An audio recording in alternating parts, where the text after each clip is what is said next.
direct. It's another Beyond the Veil, the unusual podcast. Jay.Drewz, aka the Green Star, presenting to you the Poetic Prophets. Co-host with the most, Black Sun Shaman. What's going on? Peace, love, light, and perfect resonance. Indeed. Thanks for joining us again, y'all. Thanks for joining us again, yo. So it looks like you out there enjoying nature, my brother. Indeed. Absolutely. Getting some of this good sun, trying to get in perfect resonance with my highest good and nature in my right now moment. Absolutely, man. You know, what we're going to cover today it could be heavy. Heavy for some, heavy for a lot. Heavy for me, heavy for we. I mean, you know, we're going to talk about angels, Daemons or demons, as some most familiar with that terminology, cryptids, which are mythical creatures that some say have no evidence of existing. Of course, we have folklore, mythology, and then the modern day conspiracy / Freedom of Information Act released documentation through various agencies, including those who pertain to government. We're going to touch on shapeshifters. What the hell are those things? Yes. Saying they could sometimes, in some people's minds, fall under the category of cryptids, but for others, they can fall under the category of extraterrestrial beings, celestial beings, and or fourth to fifth dimensional entities. And explore the possibility that it's not a inner and outer system. This may be all within one system. All of these entities, different beings, and everything like that could be on one potential system. So that's not out in space. And they could also be, a combination of hybridization and selective breeding, and or knowledge of other magical or intuitive processes that are expressed through this anomaly, so to speak. So we're going to talk about those things, and we're also going to get into what some have learned to refer to as the reptilian agenda and its connection with all of these phenomena / mystical or magical entities, instances, and appearances. So with that said, so where do we begin, right? Where do we begin? So, just for the audience sake, I'm going to share my screen. I was going to say, well, music starts in the underground. So why don't we start there too? No. Hey, and whatever do you mean, my brother? Absolutely. Let's see here. So, we're going to look at the basic definition. Hopefully, you and the audience can see T. Let's see here. All right. The term, and this is based on Hebrew from the Blue Letter Bible website. It's just giving you a translation of the term seraph. In some instances, seraph nakash, fiery serpent. But wait a minute. I thought these were light beings, T. Are angels light beings? I've heard that they are. But the light beings that I know of from my studies in the little history, what they call that Lemurian period, they were more of an aquatic being than a land being. But that's my thought. You know what I mean? But yeah, I've heard that before. You mentioned a very interesting term there, Lemurian. So that is definitely a term that is familiar to today's esoteric / conscious community as pertaining to a landmass. Is that not correct? Yes, or should I a stage of development? It was a more aquatic stage, like previous to what they called a flood. It was the state of the world that it was in then. Everything was different in composition because there was more pressure in the atmosphere.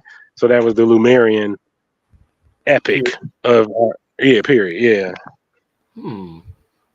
Nice take. Interesting take on that. Absolutely. So, um, hmm, let's go ahead a little forward. So now, under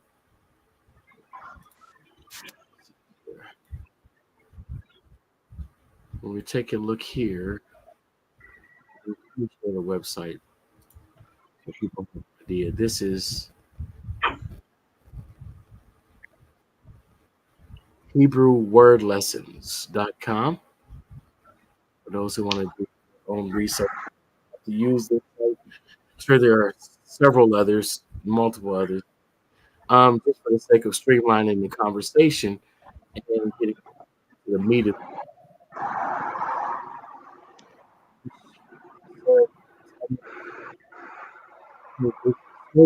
Seraphim and sea serpents. Interesting you mentioned the Lemurian period or epic, right? Mm-hmm. Mm-hmm. Mm-hmm. The period So from water to land.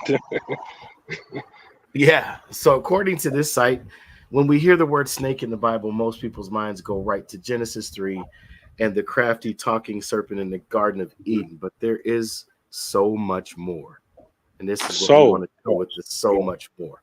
But there are mm-hmm. three Hebrew words that get translated as serpent or snake: seraph, nachash, and tenin or tanin. I'm not sure how to Isn't pronounce. Naga some correspondence to serpents too? Oh, absolutely. Even the book Kebra Nagast, the Kebra Nagast. You familiar with that? I want to say as to what the Book of Kings in the Ethiopic. APEP too. They have a APEP. Uh, We jumping, and, we jumping ahead. We jumping ahead now. oh. Yeah. They all of those snake representations. Now you're making me think of all of the ones in all of the different cultures as well. And the Yeah, snake wasn't just the thing that it is today. It had a whole different makeup. It was more developed than what we have to us yeah. today. So, the first serpent in the Bible, this is the most famous one, of course, the cunning snake who confused allegedly the humans with words. So, Genesis 3 1 through 7. Now, the serpent, which is Hua Nakash, forgive me if I'm murdering this language, was more cunning than any animal of the field, which YHWH, Yahweh, God had made. And he said to the woman, has God really said ye shall not eat from any tree of the garden? The woman said to the serpent, Ha, Nakash, from the fruit of the trees of the garden we may eat, but from the fruit of the tree which is in the middle of the garden, God has said, you shall not eat from it or touch it, or you will die. And of course, Hanukkah. The shaman in me wants to just jump in there and say there are some hallucinogenics that open up specific brain centers within the human body or mechanism, and there's it also they changes the heart rates and breathing, depending on which naturally occurring hallucinogenic you decide to use. And when you're dealing with the location of what that Garden of Eden is supposed to be, there is a plant located there that is called iboga. It's the second strongest hallucinogen, naturally occurring hallucinogen in the world. And it's also a 100% cure for opioid addiction. So it's interesting to note that there was supposed to be a tree within those four rivers that they're talking about in this story, and there is actually a plant there that is one of the strongest hallucinogens, and it says it changes your whole life, and I'll repeat that because I know somebody's going to listen and say he doesn't know what he's talking about because he said 100%. So I'm going to repeat it to you again so that you could go research it and look it up yourself and discover it yourself. It has 100% opioid addiction cure rate. Ibogaine, I think it's Iboga is what it's called. Mm-hmm. Indeed. Indeed. I've done a bit of research on that myself. Uh, it's a reset uh, Mm-hmm. supplement. I'll use that word. It can reset a person's psyche to a period of their existence prior to any trauma. Is that correct? Yep, According to your that is yes, and yes, indeed. It says from the collective explanations that I've looked over, the common explanation for what occurs during the process. You know, they got some tribal stuff they don't talk about, and then what they do talk about is they say you go through your life's experiences from the perspective of the person who you were implementing your behavior toward. Does that make sense? Did you catch it? yeah Like, okay, so yeah okay, yeah. So if I was talking to somebody, just for anybody who didn't catch it, if I was talking to somebody, I would experience it from being the person that I was talking to, listening to me talk to them and feeling what they felt and going through their emotions because you're then privy to the unified field. Mm. And so that is the common experience for people who, go through this hallucinogenic experience. All right, I'm gonna try to do something a little bit different. I don't know if this will translate well on screen, but I'm gonna try because I want to show you all an image, a symbol, and then I'm going to read an explanation. Um, I don't know if you can see this. Maybe my lighting is bad. I can see it a bit. Yeah. Uh-oh. When you held it back, right up there, you go, right there, right there. So I'll try to Yeah. describe it, and I'll try to pull an image of it up. Uh, so that's the zodiacal cross. All Okay. right. And with the zodiacal cross, I'm going to read an excerpt from David Icke. Okay, I didn't really get to an explanation, so let me share my screen again, just so y'all, those who are not aware of who this individual is. This is just a Wikipedia definition, or not definition, description of this individual who has had a tremendous impact on a lot of people's understanding of looking into these matters and issues. Um, but that is You a look still shot of good. Mr. David Icke.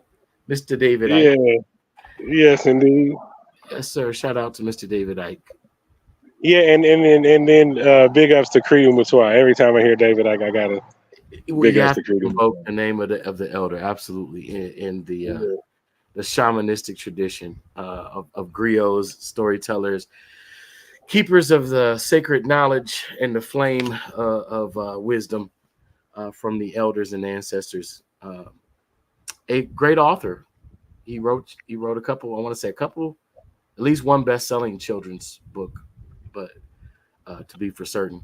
But David Icke explains in this symbol that it symbolizes the sun's journey through the year, or more accurately, the Earth's journey in relation to the sun. This is the Mm-hmm. so-called sun cross. It can be Mm-hmm. found throughout the ancient world. They drew a circle and a zodiac. Of course, this is a Greek word meaning animal circle. Very interesting because we're going to get into something that correlates with this. This is all interrelated, all connected, you. Mm-hmm. Please pay attention. And added across to mark the four seasons and the solstice and equinox points. At the center of the cross, they place the sun, and this is where the theme of the sun, S-U-N, or symbolically the sun, S-O-N, in quotation, on the cross originates. A similar symbol was used in Lemuria. Oh, wait. A similar symbol was used in David Icke knew about Lemuria back 20 some years Mm. ago when I bought this book. Oh, okay. Relating James Churchward. Oh, another big name in Signs and Symbol of Primordial Man, volumes volumes after volumes. Yes, I'm familiar. I'm familiar. James Churchward says to the primal forces of creation, a long list of pre Jesus deities were given the birthday of December 25th because of this sun, SUN symbolism. The winter solstice, the lowest point of the sun's power, in the northern hemisphere is on December 21st and 22nd. This was the time when the ancients said the sun had died and gone down into the dark place. By December 25th, 3 days later, they said the sun had begun its journey back to the peak of its power in the summer. And they said that on this day, the sun was born or born again. The ancient Mhm. sun gods were given this birthday 3 days after the winter solstice for this reason. Uh-oh, almost Uh-uh. lost connectivity. There we put you back in. All right, there we go. So where'd I lose my place? I didn't lose my place. Let me go back. Okay, so You were these speaking about. deities. Oh, go ahead. No. Go ahead. Go ahead. Go ahead. Okay, so the ancient sun gods were given this birthday 3 days after the winter solstice for this reason. These deities didn't exist, as everyone now accepts. They were Or symbolic of the created. sun, and so was Jesus, along with much more other symbolism. The Christian Christmas, in quotation, is an ancient pagan festival under another name, and so is Easter. I could go and build on that name. Oh, That festival was some refer to as Kunsu Neferhept, Festival of the Lord of Light, which the Lord of Light would be the sun. I would like to add two things to to what you're saying. The first and Okay. foremost, every religion is based from a pre-existing solar priesthood. And then Oh even the planet itself is a member of that priesthood. But that's another perception for another time. And then, no, um, go a little further into it. I want you, with your expertise on this subject matter, I want you to share with the audience, you know, um, as, I'll much as say you it like, feel led to. I don't want to pull anything out of you, but you know what I'm saying? But uh, what you feel necessary. okay, just in light of this particular one, there's a priesthood when you travel back. Okay, so you have religion, then you have esoteric religion, and esoteric aspects of religion usually tied to more ancient thought processes. So when you get into Christianity, you have Christianity that's surfacely given to everyone. Then you have Christianity that's esoteric Christianity that's for the priesthood. And then you have another version of Christianity that's for your government. And these are the different levels of an expression of an ancient priesthood. And this happens for Christianity, this happens for Islam, this even happens for the occult. The occults, there's even more secret societies within secret societies who only thing that makes them different is the information they hold of ancient practices. So when you get back to the ancient practice are Helios. The ancient practice are the light, the ancient practice. So even when you get into your Illuminatis and groups like that, they're only mimicking a priesthood that's not theirs and utilizing the power of the information stolen from members who are part of that solar priesthood. But okay, that was it. That was all I wanted to, cause and I'm saying that in relation to and that is even in relation to what we're dealing with when we get into the shape shifting aspect, because there's a key part of that Mhm. shape shifting plays in that solar practice. Indeed. Indeed. So this is an example of the zodiacal cross. So And one more thing. You showed the zodiacal cross, and I want to add on that there is a map called Global Terrarium or Globus Terrarium. Is from around the 13th or 1400s, 13 or 1400s. And the interesting thing about what you're explaining and showing now, there is a zodiacal reference part for for locations on that map. So there are regions that pertain to specific zodiacal things. And then when you look at their zodiacal representation, they have animals also. So you have a zodiacal chart, then you have an animal chart, and these both correspond to land masses in an older map called globe. It's like global to ram to whatever it is. I'll make sure that when we leave the video today, I come back and put the name of the map in the comments below so you can go view what I'm speaking of yourself. Okay. Indeed. Indeed. This is another example of this zodiacal cross with the cross actually drawn in there.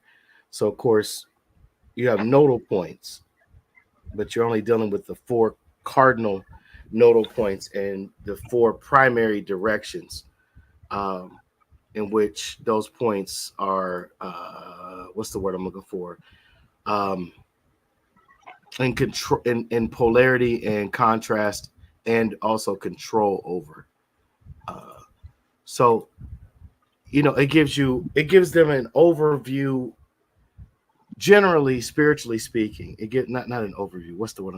It gives them a place of overstanding, meaning authority, Mm-hmm. um, Mm-hmm. the ability Mm-hmm. to Mm-hmm. manipulate, to control. But as this correlates to angels, so we would have in some religions four winds because they're dealing with air or the breath, the or life the force. transferent mechanism between fire, which fire without air is etheric light, Correct. from fire to water. The transference system is air, the transference medium. Right. And then of course that fire becomes light. So when you deal with a light being, right? So then we deal with light bearer, we deal with the Lucifer principle, which of course Lucifer comes from Lucifer, Lucis and Ferris, both masculine in article of speech out of the lexicon of the Latin language or Latin form of speech, let's put it that way, which is considered a liturgical language, right? So when you deal with the liturgy, we're dealing with things that would be considered dead, right?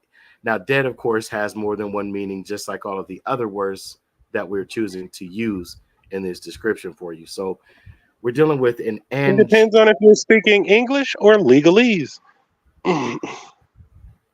right? Which legalese is steeped in Latin, which means it's a liturgical language, which also would deal with the language of a clergy, a priesthood, right? So when they're invoking these things, of course, what is light to one could be shadow to another, um, which that's a whole nother build. You know, when you said that, brother, I wanted to take them straight to the relocations that happened all over this place to relocate genetic resonance from people to their location on the planet that they had adjusted to over time of remaining in one location predominantly. Absolutely. Hopefully, don't lose you there. I hear the phone buzzing. Somebody trying to reach you right No, now. no, no. I'm here. um, but yeah, so when we dealing with angelic beings, so to speak, of course they call demons fallen angels, right? So then we would have to get into another aspect of the serpent when it refers to the name Satan, which would deal with adversarial, right? So adversarial, even though we were put in the mind frame in this society of good and evil, and it's not to skirt those lines. It's not the purpose of our discussion either. It's to get a greater understanding that adversarial means opposing, but also equal. So it's a balancing force to bring about the manifestation of a greater form, a greater understanding, a greater measure of growth. Let's put it that way. Like one of the scriptures in the Bible, forgive me, I'm not quoting text in chapter or book, but it says, brother is for adversity, while a friend loveth at all times. You know, a friend is rooted in the Well, word isn't that friend. somewhere around where it says, and a harsh truth is better than a secret lie? Isn't that right around there? Proverbs, I know specifically says, faithful is the wound of a friend rather than the deceitful kiss of an enemy. Yep, that's it. Yep, that's it. That's it. Yeah. So adversarial forces are made to build strength, character, and growth within us. Like pruning. Yeah, absolutely. So when we deal with the concept of Nakash, Seraph Nakash, uh, we're dealing with a serpent, a light or fiery serpent. So what's that put us in the mind of? We could say it puts you in the mind of a dragon, which is Mm, considered by some a cryptid, right? A cryptid, mm, a logical creature that cannot be proven to exist scientifically, et cetera, et cetera. mm. But let's just take a look. When that may almost broke me out in poetry. I want to say when the Tibetan priest went to the mountaintop and touched the dragon of light as it descended in his rays from untouched and untainted clouds, the energy transference was good when he stood in the light of a fire breathing dragon. But go ahead. Right on, right on. So, of course, in the Mesopotamian myths, which we like to touch on from time to time, the god Marduk battled with the dragon Tiamat for supremacy over human beings. And in the Zoroastrian tradition of Iran, dragons were known as Azi, or serpents, and had more important roles in scriptures, mostly as demonic creatures. So we watched the fall of these creatures more so took place in the human mind. It took place in the realm of our perception based upon, I would say, the modern control mechanisms of, let's say, for example, maybe even government. Hmm. So we look at government. Or should we say no? We should clarify there and say no.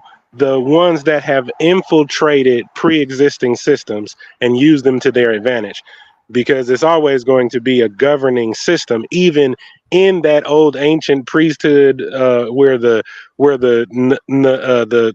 rainbow serpent and all of that, with all of the rays, the seven ray temples, all of that comes from. Even that is a form of governing system, and that's the battle between light and darkness. Is the battle between the information coming in here into this system and being able to hit your serpent spine, or the light being hidden underneath clouds, baridium, and other chemtrails. But yeah, whatever. Sidebar. Go ahead. No, Message. no problem. Just keep jumping on ahead, brother. Uh, he's like, let's just skip to the good part. Now, yeah, no, I feel you on that. I'm gonna give you some examples, right? So in the book Children of the Matrix, go ahead and check this cover out. It's pretty eye-catching. Children of the Matrix. And it basically the subtitle How an Interdimensional Race Has Controlled the World for Thousands of Years and Still Mm, Does by David and I. still. And Mm, Still Does mm, by David I. So the bloodline theme, right? So the Christian bloodlines is a highlighted um, area within his. Let's see, what chapter is this? We'll tell you the chapter is called God Save Us from Religion. Yeah. All right. So That's the so bloodline good of a theme title. continues with the creation and expansion of Christianity. The major players in the history of Christianity have been the same bloodline, the Reptilian Mm, blood. mm, Among them were the Piso family, Herod the Great, Constantine the mm. Great, King Ferdinand, Queen Isabella of what we now call Spain, who launched the Spanish Inquisition and supported Christopher Columbus, and King James I, who sponsored the translation of King James' authorized version of the Bible. I added Wait, no, they were fighting each other, brother. You can't be saying that. Wait, mm-mm, mm-mm. Christopher Columbus was at odds with them, wasn't he? He was at odds with. He was trying to escape them, According to wasn't the he? survey in 1881, contains 36,131 translation version of the Bible, which according to the translation errors. Let me back that up. Let me recapture that. Boom. All right, King James version of the Bible, which according to a survey in 1881 contains 36,131 translation errors. All of these people are the same bloodline. So are Joseph Smith and Brigham Young, which you and I have talked about extensively recently. The founders of the Mormons and Charles Taze Russell, one of the founders of the Jehovah Witnesses, or I'm going to tell you the other name, the Watchtower Society. Oh, see, I was gonna go there, and you. So we are on the. Okay.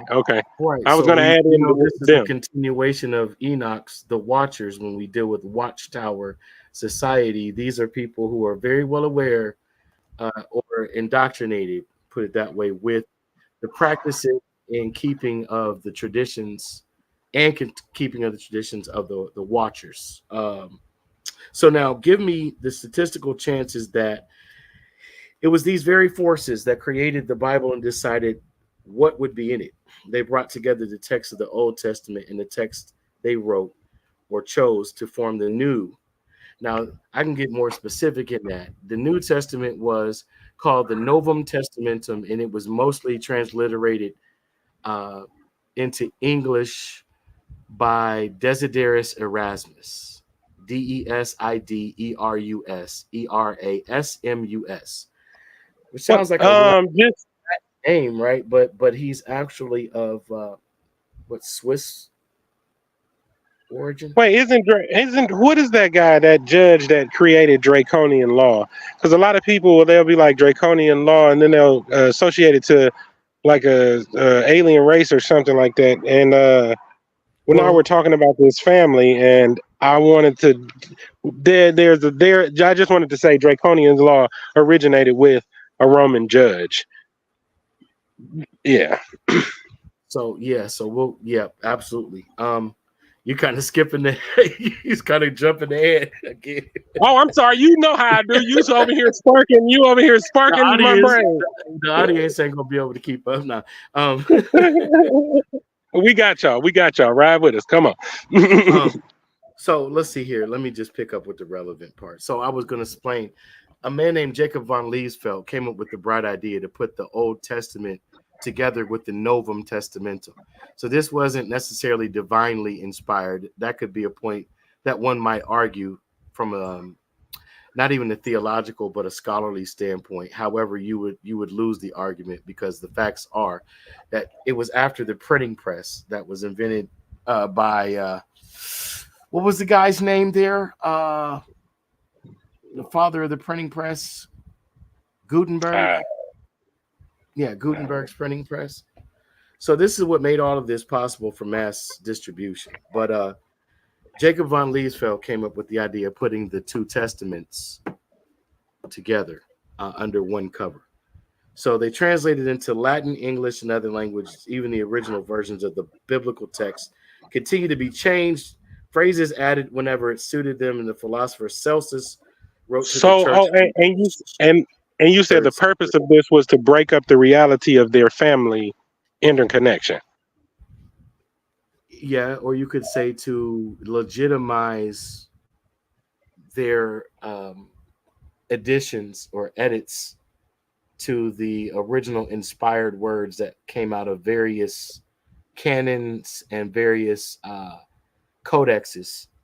For example, the Codex Sinaiticus, another is a Codex Vaticanus, another would be the Septuaginta, also called the Septuagint, and another called the Vulgate, which I believe was a more of the Greek translation or transliteration there. Okay, Craig Stevens. Awesome. Well, you're going to go ahead and be put on timeout, buddy. Actually, I'm going to go ahead and just ban you. You sitting outside naked for all to see is not relevant to what we're discussing. So good job. Wow. So okay, this is a little strange. So here's another thing. Hey, go get in the sun, bro. While you out there, go stand in the sun. He looks like he needs the sun.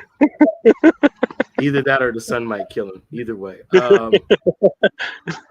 Neither here nor there. Back to what we were discussing. So the group sex, the Illuminati strategy can be seen so vividly. So he goes right into the Illuminati. So before we dig into that, if we even choose to, because we could save that for a whole nother discussion. This is so layered. Yeah, Um, that's why I keep jumping in because I'm like, yo, you keep hitting these substratums of the you know what I mean of intentionally, the yeah yeah intentionally, because this. Okay, so if we give it to you all at once, it's our narrative. I don't want this to be my narrative. I don't want this to be T's narrative. The desire is for you to objectively observe all of the data and place it in formation for yourself. Let you become self-informed, there for your spirit bears witness to the truth that you can discern. Because the truth that T might be able to discern in one moment, I might not be there in this moment. It might take me 2 hours. It might take me a 24-hour period. It might take me a year to reach where he's at in his discerning of a certain truth, and vice and versa. vice versa and yeah. I don't want to tell you what to think. I don't want to tell you how to think. I just want you to think for yourself. Um, I think we both have that goal. I don't mean that as like as Yes opposed to, indeed. but yeah. So the reason why I'm hitting these stratums and then bouncing around here, okay? We promised them we talk about the various topics. So cryptids is next Mhm. in line. I'm just gonna touch and go on that because for a lot of people, cryptids are just a figment of their imagination. They could be a product of hallucinogenics. They could be a products of certain chemical releases of the brain. Um, But so is but every perception you have. But okay, I we'll was leave going that to there. say that. I was going. Yeah, you got it. That's where I was going with it. So one person's reality is not always shared in the moment, just like we just discussed with discerning of truth, right? Mhm. So an example of a cryptid. I'm sorry, I'm looking at it but not sharing it. Let me share it so you can see and they can see the heck I'm talking about. This is from the Encyclopedia Britannica definition. Once again, this is only to give Did you you say? Did a you say what the baseline. heck are you talking about? You talking about magic, brother? You said what the heck are they talking about? You talking about magic, brother? You know that's what they call magic in Egypt. No, I'm just okay. Go ahead. I'm all right. So, cryptid is described or defined as a creature that is found in stories that some people believe exists or say they have seen, but that has never been proven to exist. So now we can get into what is proof. We can get into all of that. What would be considered viable evidence? Don't really seek to go down that philosophical road of discussion or debate. Uh, but okay, person says, "Well, I was walking through the woods and I was searching for a fishing spot. I finally got to the lake, and as I approached, a mermaid popped up out of the water and told me that I couldn't fish here and that I wouldn't want to eat anything pulled out of those waters anyway because it's enchanted. Person that was with me on the fishing excursion missed that conversation by 30 seconds. But what they did see was a big tail splash the water as the mermaid, what's the word, descended Departed. further Oh into yeah. the depth of the waters.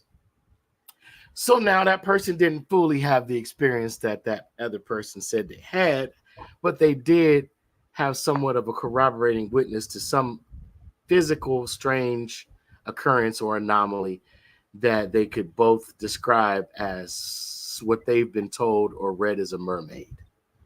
Mhm. Right? Now we can go, we've touched on the Montauk Project, we've touched on other documented experimental projects and programs that individuals have been able to bring the figments, I won't even say figments, but the fruits of their imagination into the realm of what we call existence. And others have witnessed, although not necessarily in masses, they've witnessed or experienced encounters with these said creatures or beings. Now, The big phenomenon these days is with skinwalkers. And gee, I wonder why. If I was a reptilian and I had an agenda, of course I would want to break you in to the concept of something that looks somewhat hominid but has the ability to change its appearance or physical constitution right in front of your eyes. Why? Because some would be frightened, some would be intrigued, some would be completely put into aggression mode, some would be put into worship mode. Hmm. It's all about your Genetically, alignment. It's all about your genetically, it's genetically. all, I just would like to add that. okay. And we could say yes, genetically, but also it would be based on your alignment genetically. Are you Hmm. aligned with those who are full of fear of these things because they appear to be unknown, even though there is a part of your psyche that would definitely be familiar, right? That's the only reason why the appearance would even be registered in your brain is just something familiar to you. You know, even when people, I saw a werewolf. Yeah, okay, I believe you. I hope I don't encounter the werewolf. I hope that I wasn't the werewolf, but I might have been. Because this leads us to our next thing, shape shifting. 5 facts about shape shifting. Now, this is I'm saying this loosely because I'm quoting from a website, and this is only for a frame of reference, not anything that I particularly or T particularly subscribes to or ascribes to as belief or faith. This is simply something we have both encountered through shamanistic studies, through studies of things that would be labeled by some as witchery, sorcery, magic, so on and so forth. Even though those words do differ in true meaning in their fullness, we're going to use this for the sake of conversation and the intrigue of these topics. So, number one, and this is so funny to me. It's interesting when I say funny. It's kind of not just humorous, but like kind of what's the word? Quirky that someone would just matter of factly state these things. Like number one, okay, principle of shapeshifting. Shapeshifting is the transformation of a human into animal form. Shapeshifting is a way that people can become fully in tune with their natural instincts, bonding them with an animal they most identify with. Traditionally, shapeshifters might transform into wolves, bears, or eagles in order to help heal or protect their communities. Now, those animals are very interesting in specificity. You want to know why? The books of the prophets, where they talk about a four-sided beast with the face of a man, the face of an eagle, the face of an ox, and the face of a bear. Russia, America. No, let me stop. Oh, right. The four winds, four directions. Now, shape shifting not only provides benefits for individual communities, but deepens the bond between human nature and wild animals, an important component of indigenous teachings, belief, and spirituality. Now, let me just be real with y'all. You're not going to learn that just because you're part of a tribe. And I don't mean that just from the sense that a lot of tribes have become tantamount to social clubs or cultural clubs where a certain culture is glorified or emphasized. Such Um, diplomacy. you know how I roll. I mean no harm or offense to anyone, but I'm still going to tell it like the TI is. I just might choose more fluffier, prettier words at times. At times, sometimes you know what I'm saying. I just come with it, just from the hip. Now anyone can shapeshift. That's number two. So just know that you can go and shapeshift. Now I'm not going to get Hmm. into what I know on that in this episode, not fully anyway. And I know T's not going to do that either. But there's some things start with a mirror, and I just kind of just set that there. Now My traditionally, goodness. hunters might shapeshift more often than others. Elders and healers might also be more likely to shapeshift in order to protect their tribes. Mhm. That's the one that was most interesting to me when I was 9 years old at the public library there in Youngstown off Glenwood Avenue, right next to the doctor's office. Y'all know where I'm talking about. There's a nice, wonderful restaurant you should go and visit. Nice soul food restaurant there now. Uh, Shout out to my guy Jody, the owner, operator, and awesome chef. Now, however, anyone who can train themselves to let their ego go and become shapeless can take on these qualities of their Come on, man. chosen animal. Come All on, it man. takes is practice, diligence, and self-awareness. Come on, come on, man. Come on, man. Now Those, you know go ahead. you make me think about the freedom that comes when you dance and the freedom that comes when you Is that the next speak. principle? Wait a Oh, second. How? What? What? 5 facts about shapeshifting? Is that number 3? It oh, is. It oh. is number. Okay, I'm gonna shut up. I'm gonna just. No, no, you're good. You're good. But it just shows, like, we're in sync. We're in synchronicity. Number 3, shape shifting occurs during dances, rituals, and other ceremonies. The shape shifting process most often occurs during, it says, Native American song, dance, hunting rituals, and other ceremonies. But of course, we know that there are um, audio and visual alchemists. And this being in the music video and streaming and all of that age, um, they have learned, some people have learned, individuals, I'll be loose, I'm using people too loose. Some of them are just individuals. We can't prove whether they're people or entities, but nonetheless, they usually use the hands of a man or woman to produce what we call these audio alchemical responses. So dancers might dress themselves in feather or animal pelts, like we've talked about recently, animal pelts to activate their instinctual animal spirit while they move. Now, there's also a part that some might consider gross, but is absolutely necessary if you wanted to bring about that effect. Is the skin on skin aspect. It's not just for mother bonding with child or father bonding with infant child. There's a process alchemically that transfers between blood contact, and I would not Here, encourage nor here's endorse this. Just here's saying. an in- here's a further interesting note, which I'm not. Further interesting note. There is like, say for instance, you're in a room with somebody. When you're breathing, you're even though you're across the room from somebody, the breath will still travel. The breath actually will make a line to the other person, and you can depending upon its focus and direction. So when you see a person grab a serpent and bring it up to his nose, when you see a cat go to his human and then breathe up under his nose, and then it knows where the food bag is, you know what I mean? Or if you see a person with their bird, and they're always bringing their noses and to the beak and having that interaction with each other. This was also a process of exchange for Native American becoming at oneness with the forest around them. Facts. So yeah, just to finish up on that, since you jumped ahead, I had to. It was right next in line anyway, and now mind you, he's on a device that's smaller than the screen I have access to. So for the audience sake, he doesn't see this, even though I did send a lot of this information prior to the actual stream.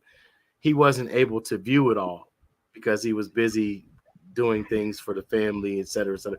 So he's not seeing all of this before I go into it. And we didn't have much discussion as to how we were going to lay this out. So thanks for bearing with us. Hopefully this is enlightening and at least interesting. Um, but do your own research, of course, if you're interested. Now, these dances offer the opportunity of an out of body experience by asking us to fully free our mind, heart, and soul. Oh, oh, It takes a special headspace. This is what was left out of the previous uh, fact to shapeshift, and people might participate in these activities when there is a special need, like danger, fight or flight. I'm adding this, such as a hunt, a need for protection, or a time of healing for a community. Interesting stuff, right? So now, number 4, shapeshifting means being truly connected with our ancestors and all living things. So you can't just take on one aspect of nature without being fully in contact and connectivity with all of nature. And of course, we all have favorite things within nature and we have not so favorite things within nature. One person might love squirrels, but get creeped out by the sight of a garden snake. Another person might love garden snakes, but can't stand rat snakes or milk snakes. Another person might be fine with the whole snake family, but they cannot deal with possums or raccoons or any type Or of or they might be familiar and at one with these animals because they were indigenous to a landmass and had been there for generations, hundreds, not if not thousands, if not millions. And when they were displaced, the ones that they dealt with had intermingled with, worked with on the land, and created a what do you call that? Perfect coexistence with. Now they're in another landmass where these animals are different, these trees are different, this ground is different, these rocks are different, and they don't have that same connectivity that they once had. They can't jump into the wolf because I mean they can't jump into the wolf or like they did the bear or the right. eagle because of the connection that they had in that region. And of You course, know, we didn't say this, but it goes without saying to those who really understand the frequency and vibration is different for each of these animals based on size, purpose, functionality, and their own individualized grouping in its connection with nature. Like what's the whole purpose of that animal in that region or in their connection to the earth and nature itself there. the So deer used to present themselves a living sacrifice to the Native American in need of food. But facts. anyway, And yeah. the native African and the natives that all indigenous people in life were interconnected and had that symbiotic relationship. Uh, but the shapeshifter is associated with freedom, strength, and being in touch with your instincts. So, um, principle number 4 basically saying shapeshifting occurs through a true appreciation of our ancestors or spirituality and our connection to all living things. So now I'm going to skip on to the fifth one just so we can, for the instance of time. But shapeshifting is similar to, but not the same thing as a spirit animal. So those of you who have studied Kemet, as what some call chematology or Egyptology, you're very familiar with the term Kaibit, spirit animal. And that all, of course, relates to the same in the American Indian tradition or Native American tradition of our core values, who we are as a And person, our mental state, our well being, our connection to the Creator and to all living things, and our own sense of self awareness. You were you about know, to say. just an interesting note. There was also animal representations on those early maps and zodiacal Oh, representation on those early maps.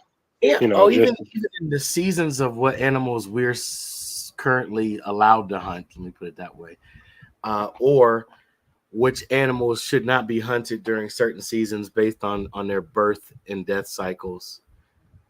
Um, it's all connected, y'all. Even the way that our ancestors used to travel along a zodiacal path, they basically followed the sun.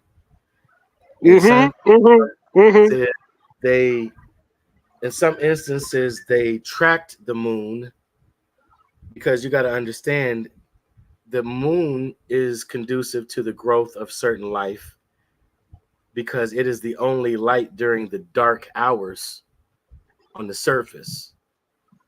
So this is not any disrespect to the moon or the lunar priesthood. It's simply saying, everything has its time, purpose, and season. So when we're dealing with that understanding, um, they would move along this chart. It was already their course was already charted, and so the land and everything would be turned over for the next group of Uh oh, family. your mic dropped. How about now? I I can can. I can hear you very low. Is it? Go ahead, say something. Yeah, I'm still should be good. I don't know what happened. It dry. Okay, now there you go. There you go. So yeah, sorry about that technical difficulties. Y'all understand? But yeah, these cycles of travel were all connected with the understanding of that chart, that zodiacal cross, and the corresponding signs throughout that pattern of movement or cycle of movement. I don't know. We lost T there for a moment. I don't. His phone. T, if you can still see me, you might want to move to a different area. There you go. Let's see.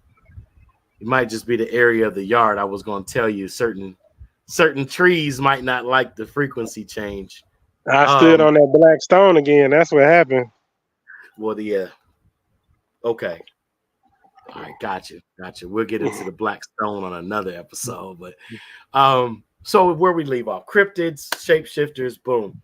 So now understanding that these stories of skinwalkers, of course, there's a different correlation between different shape shifting phenomenon. Some are abilities, some are punishments. Some are punishments because of the misuse of abilities. A good movie example is called Antlers. 2021, the movie was released. This is before all these other Skinwalker movies. But you need to find out the original story behind the so-called Skinwalkers. I guess you could describe them as shapeshifters, but this is more a punitive display of someone's avarice, greed, um, hostility, anger. So they become this altogether predatory, um, dark creature when the transformation And, takes place. and And if you want to get into MK Ultra mind control operations and how they made those children to be what they wanted them to be through whatever programming they applied to them, well, when you get off into them really, really um, off the beaten path people, they're supported by the governing body. Well, we talked about this already, I believe, but they're supported by the governing body because they are protecting uh, older what do you call it, artifacts, temples, buildings, so forth and so on, like that, along the Appalachian Trail, through the Colorado mountains, through the Arizona mountains, and all of those different locations, you can't because say that out loud. it Do you know whose administration is in control? No, let me stop. we're talking about reptilians, so I figured I might as well get I might as well say that, that when you get up there, there are temples and things like that, and then there's underground civilizations, and interestingly enough, the government has known about them, has discovered them, and does not bother them and sustains their life. And then we also know that there are military bases found in the same locations as these individuals are, which is, something interesting to consider when you're looking at lineages that uh, intermingle within their own bloodlines as a practice. I can't believe you just said that out loud. I'm kidding, of course, folks. Yeah. So this is exactly what was meant to happen. So, well, you're gonna make us do this episode now. I see. Okay. So you're talking about blue people in the mountains that have a gene that displays a blue hue in their skin, similar to the Smurfs, and a genetic anomaly that occurs because of that extreme version of interbreeding. Um, and then you also have the people who started out blue. They're even mentioned Hmm. in a Bible as companions or Hmm. co-travelers with the figure Abraham. Ah, They're called the Dravids. Some people would say You know what? Dravidians. Some people say crazy stuff. Like during that Civil War, man, some of them dark skinned natives and some of them blue mountain people was working together trying to defend that land. Did you hear that crazy? You ever heard anything crazy like that before? Yeah, Absolutely. And I mean, there's even the term blue blood, which would suggest a hegemony, the practice of hegemony, of course, intentional intermarriage in order to keep property, ownership rights, mm, um, controlling seats of government or ruling, like mm. the throne within the same. You know they got private airstrips in some of these mountains. Anyway, Yeah, indeed. Absolutely, indeed. So interestingly, I was trying to pull up some information here in connection to the Brotherhood of the Serpent, also known as the Cult of Set Typhon, and it has many different names as there are many different branches, just like oh, in families. we didn't even touch on the baby eating Well, I mean, uh don't snakes part. don't snakes eat rabbits? Yeah, they do. Don't rabbits mass produce during specific season of the year? And Yep, yep, yep, are they not mammalian? yep. Yep. All of the above, and then just in the light of storytelling, if the planet ever experienced a natural disaster, and they had to go inside of the caves and they had to live in the caves and they only came up here, to hunt and operate and things like that, then it was probably a long time before they ever got back to not eating whatever was available.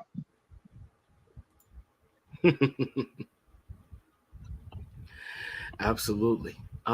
So when we deal with this serpentine cult, we would be finding the origins of a reptilian agenda, at least expressed through the bloodlines that carry on the traditions, rituals, and strategies, for lack of a better word, in my mind, um, would be the precursor to a draconian form of government. And we recently had, former Speaker of the House, Miss P. Losi, Hmm. say in public a public press conference that they were draconian and that they were unapologetically cold-blooded and draconian in their strategies. Hmm. Interestingly Hmm. enough, because of past, what's the words I'm looking for, past alignments of former Republican leaders, the image of bias upon racial lines has been the projected uh, reality for some of the red party. But when we look at red and blue, they make purple, which is the color of royalty.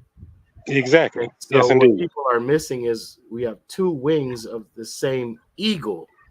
And then at the beginning of the conversation, quick reminder, I said that there is a version of Christianity and all of the religions that are for the masses. Then Mhm. there's another one that's for the priesthood. Oh well, you can say the priesthood, the clergy, and then there's another one that's for the government. And so you got blue, red, and purple. So whenever you have the worship of energy or entities, whether it be in the third dimensional plane, whether it be in the outer body, fourth and fifth dimensional planes of understanding or experience, you're dealing with the formation of cults. Cults is not just, as they used to call them, sect or sectarianism. It is a culture that is brought forth out of a certain perception of serving that particular energy, right? So one would be responsible for indoctrination and mind control. Another would be responsible for the glamorization of the culture itself. Another would be responsible for not only the glamorization but the exaltation of that culture over all other cultures. And this would go on and on and on and on. And so every aspect and facet is Was covered. shapeshifted.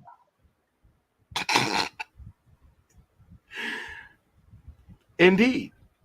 I mean, after all, perception is stronger than truth or fact in the mind of the perceiver. And I'm quoting one of my mentors growing up. My religion philosophy teacher um, taught us that early on. If you want to change a person's mind, you have to change their perception. So, when you have people, for Ooh, example, ooh, ooh, just a quick one. Highest form of that, the medulla oblongata, the responsible place for happiness. Within a Tibetan who does a certain type of meditation, they have the largest happy center in their brain. So this shows how the mental can have a direct effect on physical reality because they were able to meditate themselves into a different construction physically. absolutely, mind over matter. Mom, Hmm. mom. Interesting, right? How English kind of consolidates the use of these ancient terms, even in phonetics, and we call it a spell language, right? It's a language of casting, but Hmm. there is a science even behind that, and it is not And it's almost dead. haphazard. It's not haphazard. It, No, it's it's not intentional. haphazard. And I don't even think I know anybody who operates in room casting anymore. I don't think that they're like I can't think of a people at this stage of humanity's development that operate in room casting on a conscious level, Yeah, other than got. our government. Not our I government. mean, Excuse I me. would Other than media, media. I would say the RCs. So when you say room casting, when you are able to drain the energy of one frequency that was prior to your entry to a room, and then the redirection of an entirely separate or different energy. Yeah, Yeah. if you have the power to drain, you have the power to transmit as well. Upload, Hmm. upload, and download.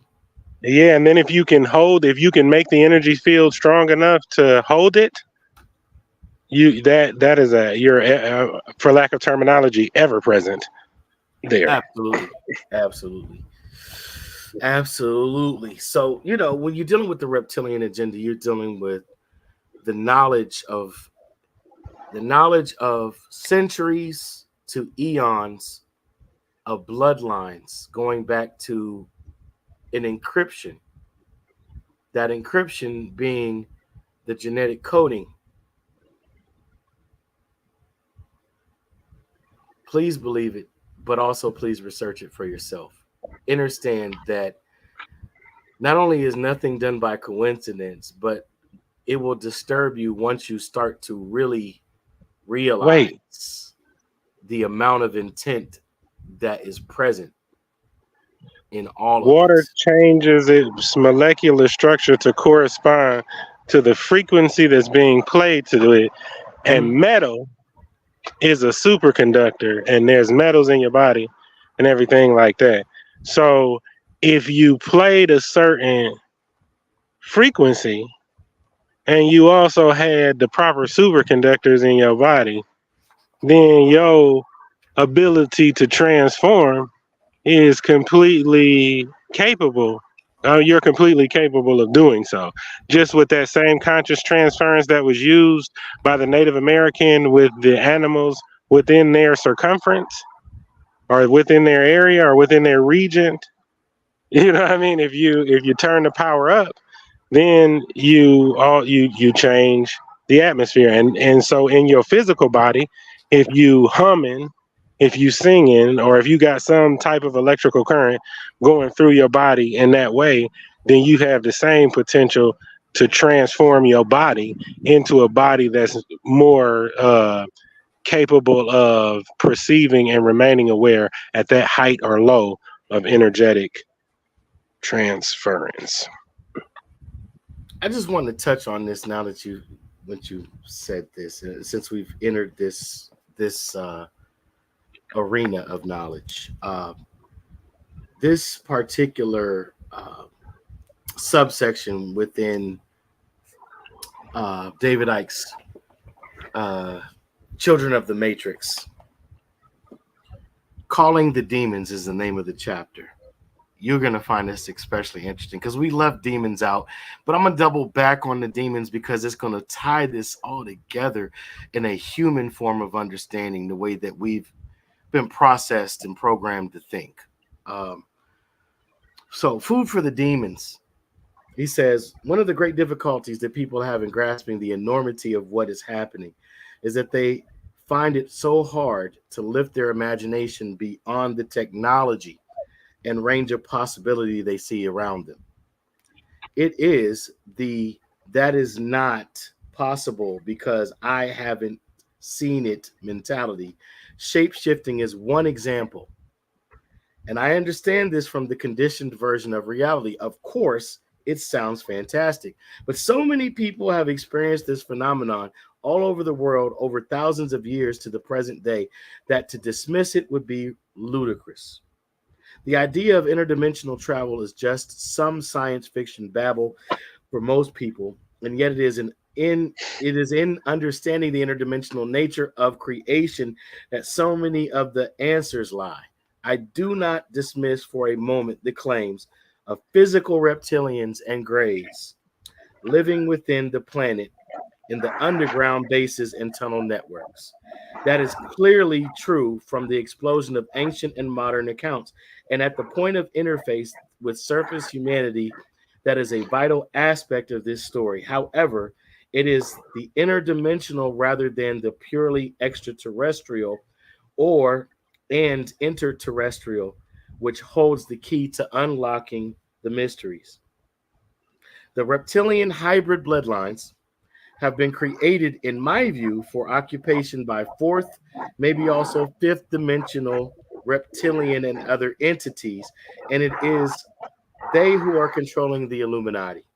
Indeed, at the peak, of the pyramid, they are the Illuminati, satanic and secret society rituals, and designed to create the means through which these mostly lower fourth dimensional entities can possess the body of the initiate and also manifest directly in physical Jay, form. Jay, I know they done went all the way spooky. So let me get them. Let me reel them back in from spooky real quick. And Oh, anyway, oh, whoever. but please allow me to finish just the part that I Oh, want to get to. I had to do this as the pretext to what is really about to be revealed through what okay. he's discovered. Uh, Now, this is allegedly, and of course, I'm saying that because I respect David Icke and his research. But there's always more than one take on something. I'm just saying this is the take I like, and I'm gonna be real Mhm. with you. Now, he says during the sacrifices, the physical reptilians and hybrids consume, the organs of the physical body, especially the heart, and drink the blood of the victim. At the same time, the lower fourth dimensional demons or psychic vampires absorb the deeply negative energy generated by such horrors. The vibrational frequency of negative emotion like fear and terror resonates to the lower fourth dimensional range or density. And so those emotions generate energy for the fourth dimensional reptilians and so-called demonic entities. Energy equals creative power, positive or negative. They are feeding off our emotions and they manipulate events in the world and our lives to trigger the desired emotional responses. That's all I wanted to read. Oh, now please go in, my brother.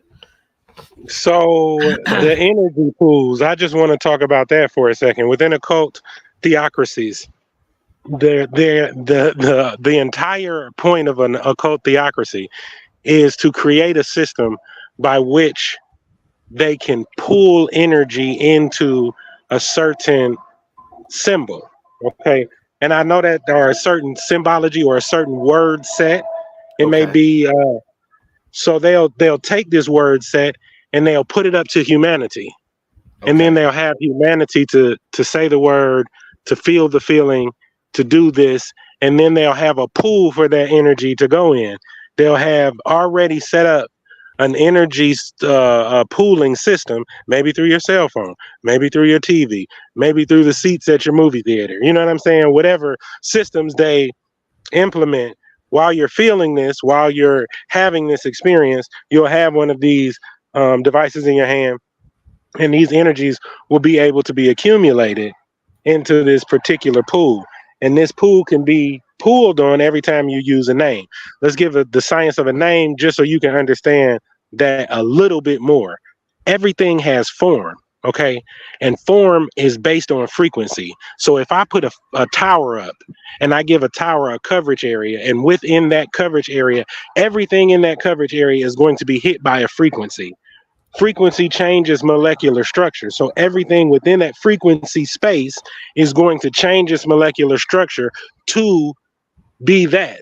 So it very may well be that if you get far enough from towers alone, like if people have been in towers all their life, the reason they go into the woods and have a whole new perspective or panic is because you're no longer under a frequency that you potentially could have been in your whole life. So you are indeed shape shifting. Now, what level you're shape shifting on, we don't know. We don't know if they were playing it on a mind frequency. We don't know if they were playing it on a heart frequency. We don't know if they were playing it on a stomach frequency. So you can go out there and you can get in the air and start breathing in the air. You can get in there and feel different emotionally. You can get in there and start thinking in a way that you've never thought before. And that could have to do specifically with the shape shifting capabilities that are implemented through frequency and fluid condensers. Amen. No, yeah, absolutely, absolutely. So, I mean, look, And just to add on one quick thing. You mentioned earlier that they would play a frequency and it would distort the the technology that these beings may have been using to hide. Interesting note, if you get into the woods and you get into the caves and you get into those things, there is going to be in fact a frequency change. And when you're talking about dimensions, if you go into the ocean and you go down so far, some creatures cannot exist at a depth lower than a certain point, because if they go up any higher, they have to change form. well said, well said. I got another guest that wants to come on, so let's bring him on. Let's say, peace, Elder. What's happening? Peace and blessings. You and your household. Peace, Hello. peace. Thanks for joining us. Thanks for coming on the Beyond the Veil Unusual podcast. So, Amen. you want to introduce yourself to the audience? Tell them just a little bit about who you are. I'm Limber Priesthood. I have an organization called Limber Kingdom International of Better Israel. We deal with culture, African culture, American culture, and we connect the dots with those from the past and future. Indeed. Indeed. Thanks for joining us once again. But yeah, we're discussing angels, demons, cryptids, shapeshifters, and the reptilian agenda. Oh, wow. Yeah, so where we left off, I was just reading some excerpts that I chose from Brother David Icke's Children of the Matrix, how an interdimensional race of beings has controlled the planet for thousands of years and still does. That's a long mouthful, but y'all got to understand he had to give that long title so you know what you're getting into, when you dig into his information. And of course, he's not the only person that's written on these topics or researched these topics at a great extent. We mentioned one of the scholars and Griots, Credo Mutua. Yes. We've shown clips on the podcast of him interviewing with David Icke specifically. If you're not familiar, Elder, Credo Mutua was drawing pictures of the Sith Lords that are depicted on Star Wars in the 1950s and 60s before George Lucas ever presented the comic strip or the film version of the Star Wars epic. He has depictions of Darth Maul, for example, who he described as a a reptilian Sith in one of the what do you call it? The Chitauri? Isn't that the word he used? T. The Chitauri is their word for Yeah, that's exactly what it. sky That's people what. or Anunnaki. It's Yeah, fascinating. he It's called them. amazing. Yeah, but he He describes called that them to these cheat out, and then he said that they were underground. That they were. That's where they would come from. He explained that they came from underground. Yes. yeah. So and some of them would come from the sky, but that was where they would ultimately reside when they were in this plane. They preferred to be within those. Is it low or high pressure system? I apologize, T. When you go into the cavernous Low. realm, I think it's a low pressure. so But they no, it's more pressure though. So it could be high pressure system, but the low pressure no, yeah. So it would have to be a higher pressure system because there's more density the further you go down. so Yes. they would be in these compressed environments. So when they come up to the surface, their ability in the realm of hominids would be considered metaphysical, beyond the perceived norm of physicality. um, It there's would seem like some straight up superhumans. And then depending on how far they went down, there's potentially civilizations down there. So if you get into to domed living that includes an entire world of sorts, you know what I mean? Then that's your giants, fee fi fo fum, climbing up a beanstalk on a mountain. You know what I mean? That's your early Native American redhead giants. You know what I mean? That's your biblical in the land of wherever he went in the there was a scout sent out to go observe a land of Canaan, and when he got to Canaan, there was a bunch of giants in the land. All of those individuals, giants, and all of that intermingled with man and found him beautiful and all that came from what was later on titled by other people heaven or hell, which is a lesser or more dense reality depending on whether you go up or down. Mhm. Wow. Angels and indeed, demons. Yeah. Yeah. indeed. So here's a interesting picture I want to share with the audience and our co-hosts and guests. Absolutely. Does that look familiar to you, Elder? Oh, let me see. Oh, absolutely.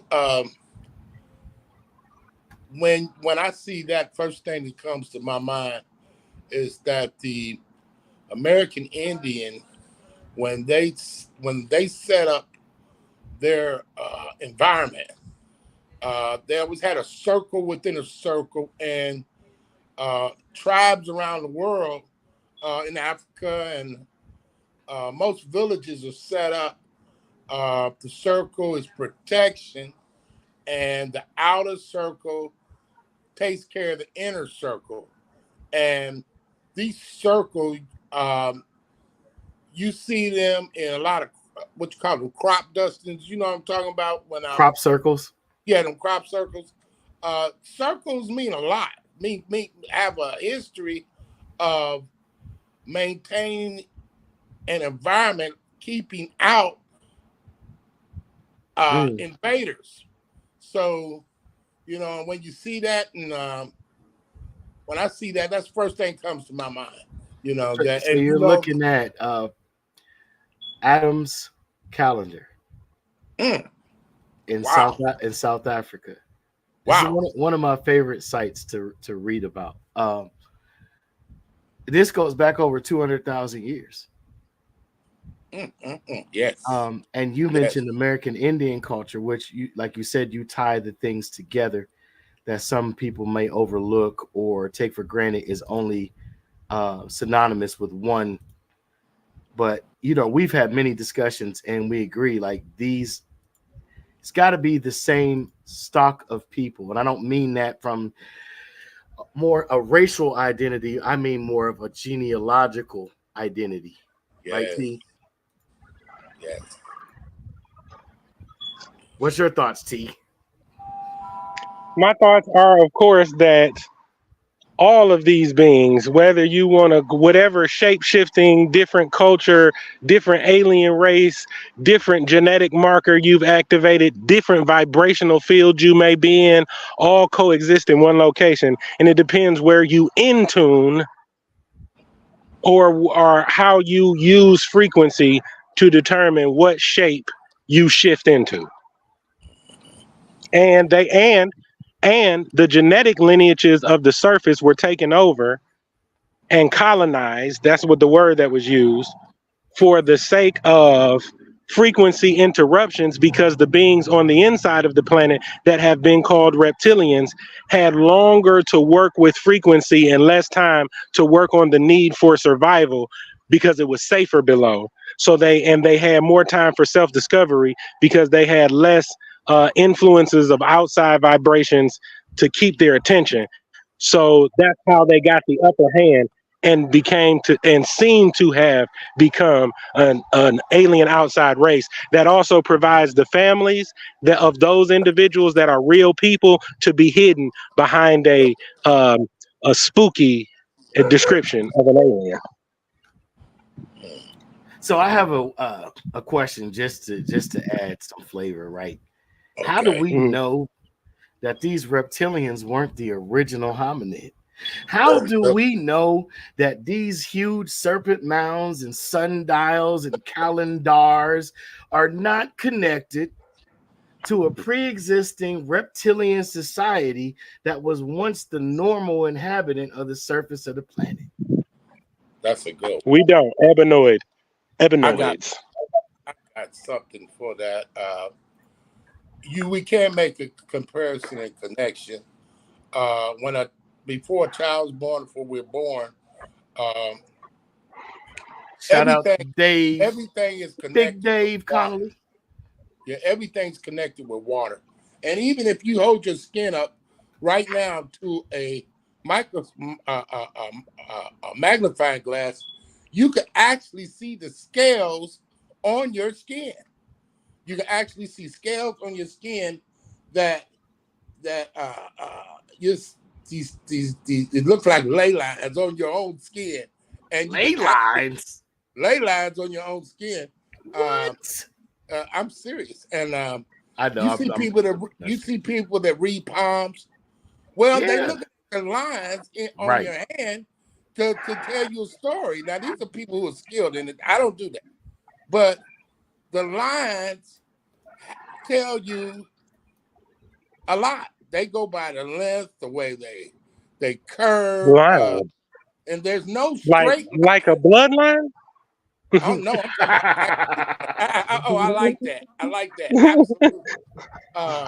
Yeah, it could be linked to that. I agree. We still got a lot to go in to learn more. Absolutely.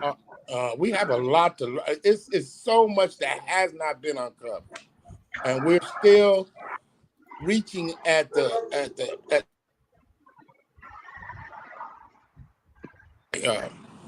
reaching at the surface on things, making the connection. That's why I love making the connection, because it almost validates itself when you can see the comparisons rather than to see the divisions or what divides us from one another. When you look and you start comparing, see the commonality of something, you actually can almost pinpoint, a history unbeknown, and True indeed. We're still searching. Jay, I have to run and get my children. Do you mind if I share one more thing before I run? Absolutely. Go ahead. Okay. If you want to know this to be a reality for yourself, there's something that I suggest you try. Okay.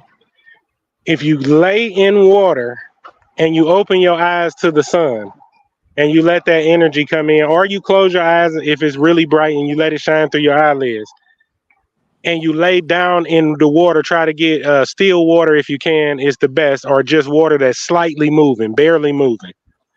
You lay down in that water, you'll see the auric field around yourself. And as time progresses, you can change the auric field in accordance with how you feel, how you're breathing, how your heart rate is, and you can see it physically. So that way, for the people who this talk is like, ah, it's still speculative theory, and there's nothing that I can see. For the person who needs something tangible, that's something you can go and do, and you can even take pictures.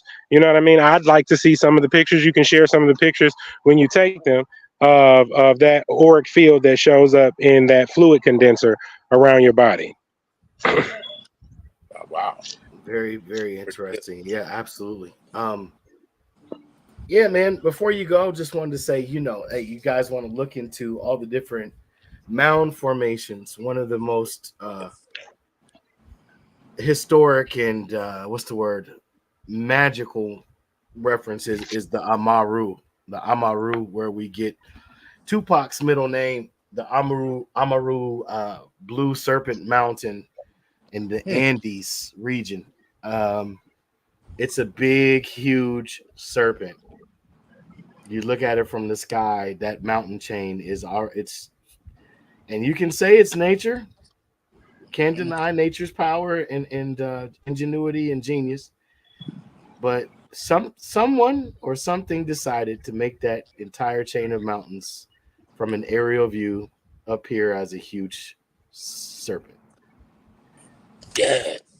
Yeah, so we got good snakes and bad snakes is the bottom line, because we only kind of covered the misunderstood and or negative aspect of that, except for when referring to angels. So just understand that we're dealing with angelic beings. Some people call them angelic beings because you have heaven and hell, uh, in a unified field, as T would call it.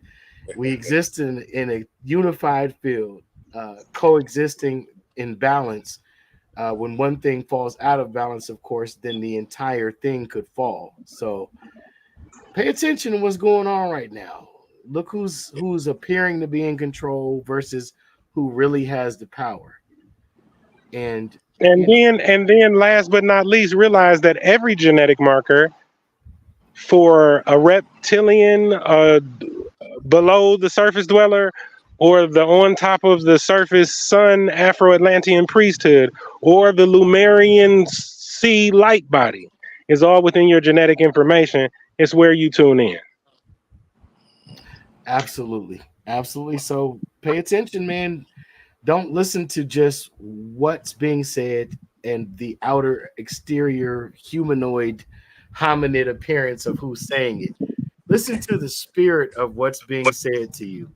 Some of you are willfully deceived. And if you look at your relationships and your connections, even with so-called people, you will see that similar dynamic taking place. It's a choice. Is a choice, even when you're told, oh, it's the lesser of two evils, for example.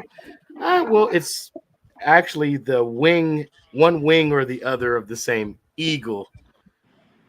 And then you have the bear who's approaching, you have the dragon that's approaching, or the ox, which could represent a toric field. I don't know. I mean, look it up. And, yeah, the face of a man. No. So we'll end it out today with that. What is man that thou art mindful of him, or the Son of I'm Man going. that thou visitest him? Howbeit I'm you going to. made him a little lower than the angels. I'm going to shapeshift from a co-host into a father. Indeed. You Have a know good what? day, Dad. Have a good day. You know, it's interesting when you look at the Genesis story, and you start looking at the creation story. It says, "In its kind, everything was created in its kind. In its Mhm. kind, it had its own makeup. In its kind." I thought that was very. A lot of people miss that. Um, Peace, brothers. yeah, Peace, peace. peace, peace, indeed. That's all I want to say. Absolutely, absolutely. Yeah, just like a lot of people miss that Adam, it said, search through all the beasts of the field to find himself a helpmeet, and found that none were fit to be a helpmeet. So we're dealing with a possible interpretation of what some might consider an unthinkable act. I'll put it in those clean I like terms. But more so, we're talking about the makers of Adam, plural, looking into the genetic coding of certain animal characteristics that would make him a more evolved, quote unquote, creation. yes. So Yeah. just something to ponder, y'all. But like, we're not alone for sure. We're not alone. Definitely not alone. And we're not the highest vibration, but we definitely not the lowest. So Right. indeed, thank you, Elder, for hopping on. T, Thank you for having me. peace and bliss to all. Thank you for joining us. This has been another Beyond the Veil Unusual podcast. Y'all have yourself a great one, and we'll see you again soon. Thank you for having me. Peace and blessings.